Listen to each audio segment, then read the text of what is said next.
doing this. I'm lucky I can figure this out by myself without a tech. Here we go. So hi everybody. No one's on here yet, Kirk, but they will be, and they'll look at it within 24 hours. So Kirk, I came to Vegas not even like 3-4 months ago, and there you were, always friendly, always willing to smile at the new little old lady. And I just think the world of you, and I'm so excited to have you on here to just get to know you a little bit better. So, yeah, welcome. It's very fun. I like to be nice to people. That's so evident. Overall, I try to. And even if it's someone I don't want to be nice to, I'm a very good actor, and they'll never know it. Like, I'll be nice in person. Like, they'll never know it. They'll never even suspect. That's cool. That comes along with waiting tables for like 20 years now. You did? Yeah. Oh yeah. Holy Toledo. Since I was 19, I guess, was my first restaurant job. 19 or 20. So you came out of Texas. I couldn't figure out if it was Dallas or Austin. Dallas, but I lived in Dallas my whole life until I moved here like 3 years ago. And I went to school in Austin at UT, so I was in Austin for 4, maybe 5 years. I didn't finish school, but I lived in Austin after I withdrew from school. Wow. When you went to school, what were you studying mainly? Oh, just interest stuff, but I mean, I had an eye on film production maybe, but kind of moved away from like movies into more just like music. Like I would love to compose music for film or TV. Wow. Even just like commercials, like the background music that's in every commercial, I would love to be behind that. Like, yeah, that's kind of what I like to do. Other than comedy, obviously. Yeah. Okay, so then let's go into, there's 3 people watching already. So tell me about how you went from being in Texas to come to Vegas and from schooling to into comedy. Well, just Texas to Vegas was kind of easy. I worked for a company that I really liked, the Palm Restaurant, steak and lobster place, their East Coast place. They actually just got sold to Landry's after a long thing that's been going on with them, but it was a great company to work for. The location I worked at in Dallas, I've been there for like 3 years already, and they closed after being in the same location for over 30 years in downtown Dallas. They closed, and the company's great to work for. They offered any employees transfers to any of their other locations across the country. Oh, wow. So I took them up on it, and I moved to Vegas with my 2 cats, moved to the desert, yeah. So, I don't know, just in... So the thing just froze up on us. My internet it just froze up on us for a second there. You came here with your 2 cats, and that's all we heard. Just moved to the desert with my 2 cats and met some cool people at the restaurant here, and one of them does comedy occasionally. He hasn't been out very long. I'm not going to call him out, but another friend of mine at the restaurant, Tay, just knew I had the day off one day. She was like, hey, you want to go see so-and-so do comedy tonight at Rebar? And I was like, yeah, why not? She was like, okay, good, because you're going up after him. I was like, you're on the list. I'm like, all right. I argued with her for maybe 30 seconds, and I was like, yeah, you know what? I will. Let's do it. Let's make it happen. How long ago was that, Kirk? That was mid-October. Whoa. So like 5 months or something now. I've been doing it. I mean, I've probably done, I don't know, 100 open mics maybe in that 5 months between work whenever I could. And before this all started, like I was going up every night because I lost my job, so I didn't have anything else to do at night. I would look for jobs all day and then go up to whatever open mic was going on. Wow. That's dedication. That's dedication. I enjoyed it. Yeah, you're so good. I wish I'd been doing it a long time. I feel like I can write some pretty funny stuff occasionally. Yeah. Yeah, I waited until I was 63 years old to go up on stage.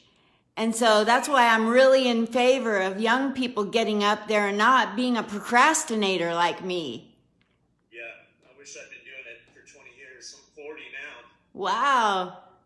I wish I'd been doing that instead of trying to do do other random things, I guess. But yeah, I really love it. It's great. So what other kind of random things have you done along the way? You've waited tables, gone to college, traveled some. Music. There's guitars. There's guitars behind you. Yeah, I play guitar. I've played guitar since I was like 10 or 11. No way.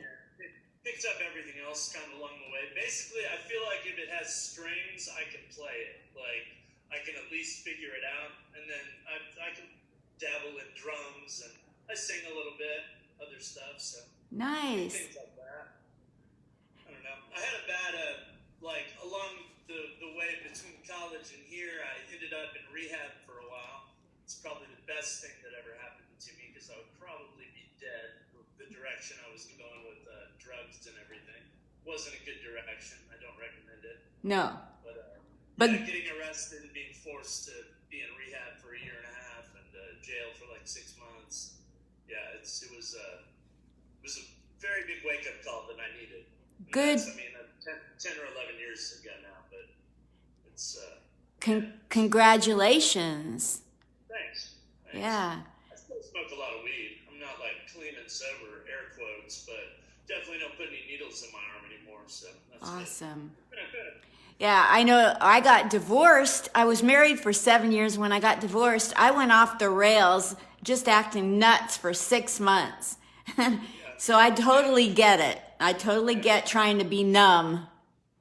Yeah, absolutely. Yeah. Just anything to replace like negative feelings, even if it's just like a negative, I don't know, like atmosphere to like, it's just anything to distract, anything for me to focus on anything negative that's real. Yeah. I don't know. I don't know if that even makes sense. Totally. It's just a cloud of confusion. I prefer that over, or I thought I could prefer that over just focusing on things and getting things accomplished. But I was out drinking every night, getting sauced, or soused or whatever you call it. And it took one girl, she hung out with me a lot at the bars. And one night she leaned over and burnt my dress. I mean, my dress went up in smoke.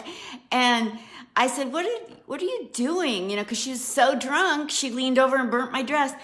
And she tried to deny that she had just burnt my dress. And that's the day I said, you know what? Screw this life. yeah, absolutely. Yeah. So when you started doing comedy, you started meeting a lot of the guys and hanging out and developing relationship. I see you real tight with quite a few of the comics that some have been in comedy longer than you. Yeah, most of them, Yeah. Most of them. But you're right in there. There's a lot of cool people doing it. And we all kind of, it's a weird, like, stand-up comedy. It's like you have to be like a certain personality to even approach it and write down things that you think would make other people laugh. And regardless, obviously, comedy is all subjective. So some of the people I like in this, I don't even think they're necessarily that funny, but they're just good people. And we have things like conversations. And I mean, I've been very like, not like a hermit officially, but I mean, I'm very waiting tables. It's like if I work a dinner shift, for example, like for 6 or 7 hours, I have to pretend to be nice to strangers. It's like the last thing I want to do after that is really just go out and like get some drinks with friends or something and continue just being nice. It's like it was almost like a routine. It's like I'd go to work and I'd come home and just isolate myself and just surf the internet or whatever with my cats and like, but actually having somewhere to go, open mics and whatnot, getting out and seeing people, even if that's what it took. I mean, it was great. I mean, I loved it. Yeah, I was really nervous that last night at Rebar, the last Rebar show we did like 2 weeks ago, and I just knew it was kind of all indie. It was just super depressing to me. Yes. I finally found like people that I'm talking to out in public, hanging out with, having fun with, and now it's just like, no, we're just going to cut that out for you.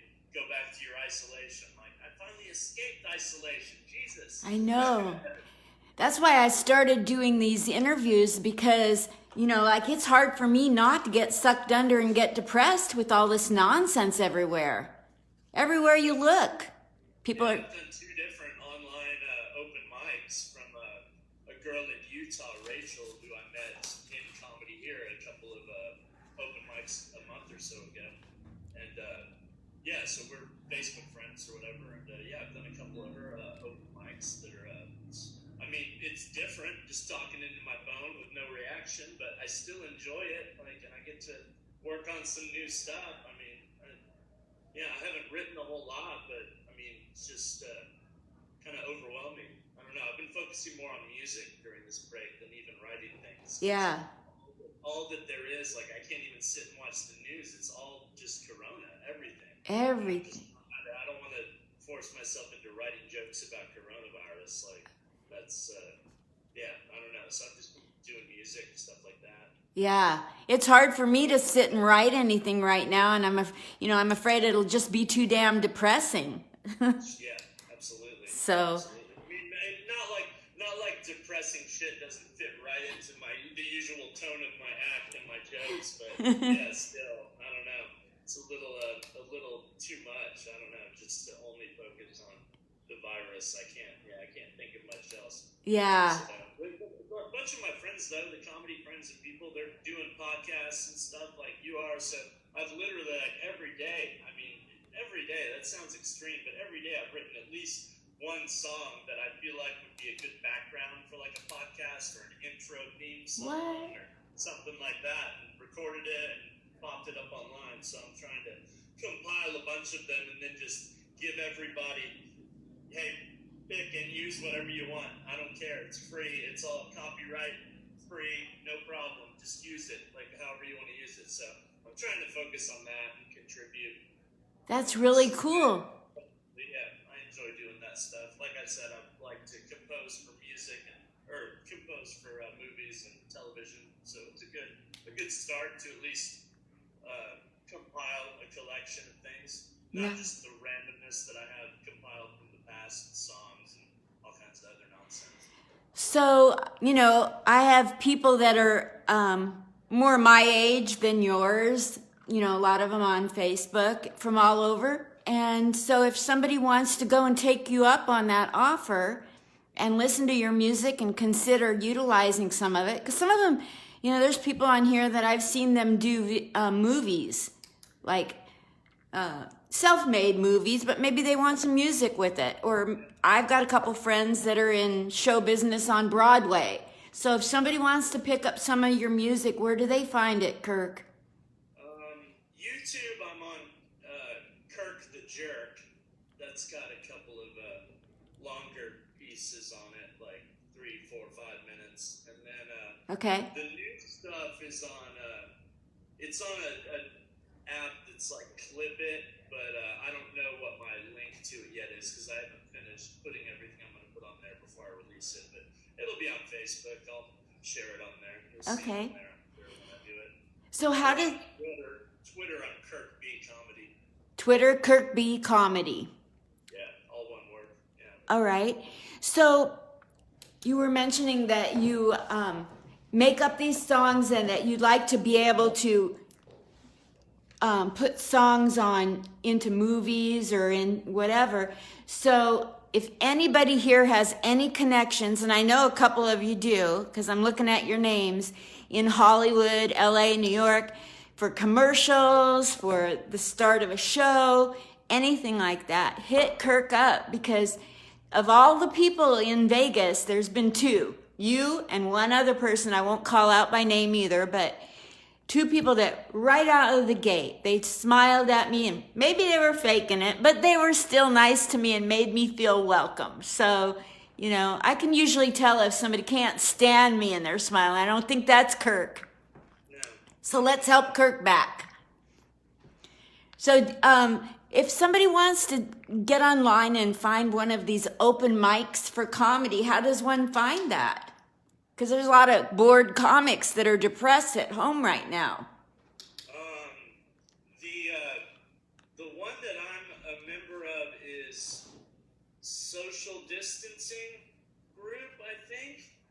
I forget exactly what it's called, but it's Rachel Rothenberg is her name on Facebook. So I'm sure any comics, if they search that name, it'll pop up. I think it's Social Distancing Open Mic.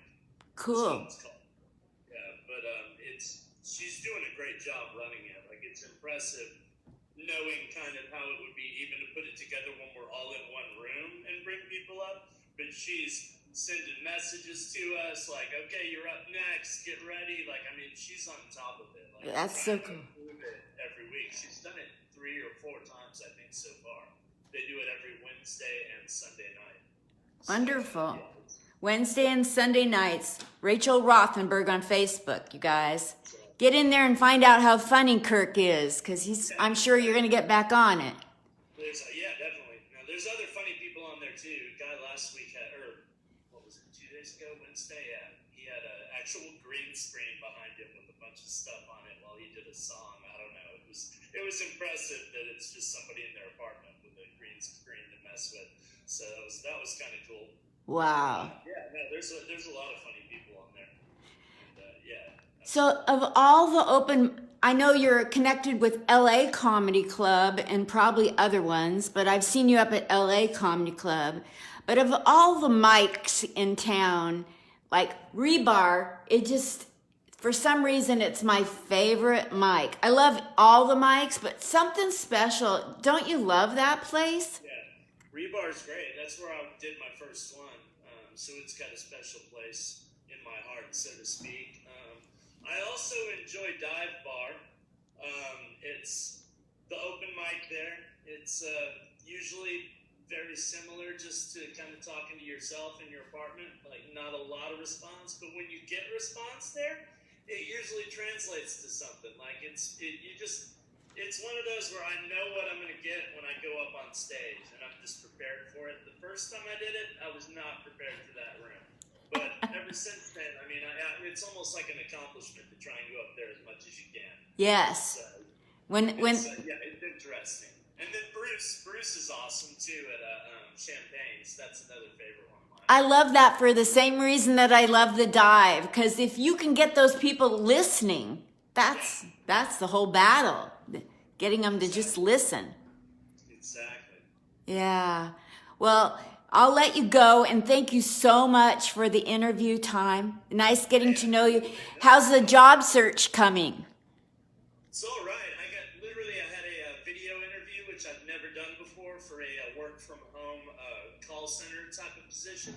And they hired me.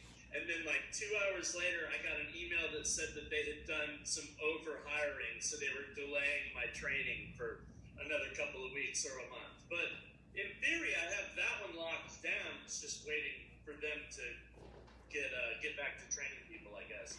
So in this particular time where everything is kind of shut down, what is it that you could do for people on here in Vegas to earn money? Is there anything that you want to pitch? Pet sitting. I will watch your pets. I value my pets more than myself, and I would put your pets in the same category. I get along with all animals. I'm the type of person who, when someone's like, oh, my cat doesn't like anybody, I will have that cat just attached to me within 10 minutes. Like, just give me, it's like I'm an animal whisperer, a pet whisperer. It's great. But yeah, no, I'd happily pet sit for anybody or whatever, but yeah, I'm just trying to figure things out. That's cool.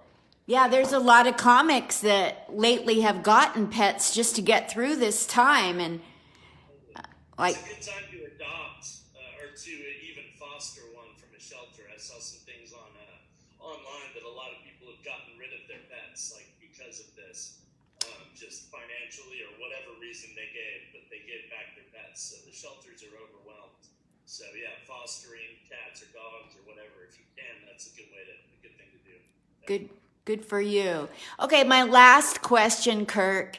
If money was not an issue, and I know we just talked about music and pets, but if money wasn't an issue and you could just change one thing in the world, aside from the coronavirus, which we're all sick of even hearing about, what would you change? What drives you nuts that's happening? What would you like to see happen for the better?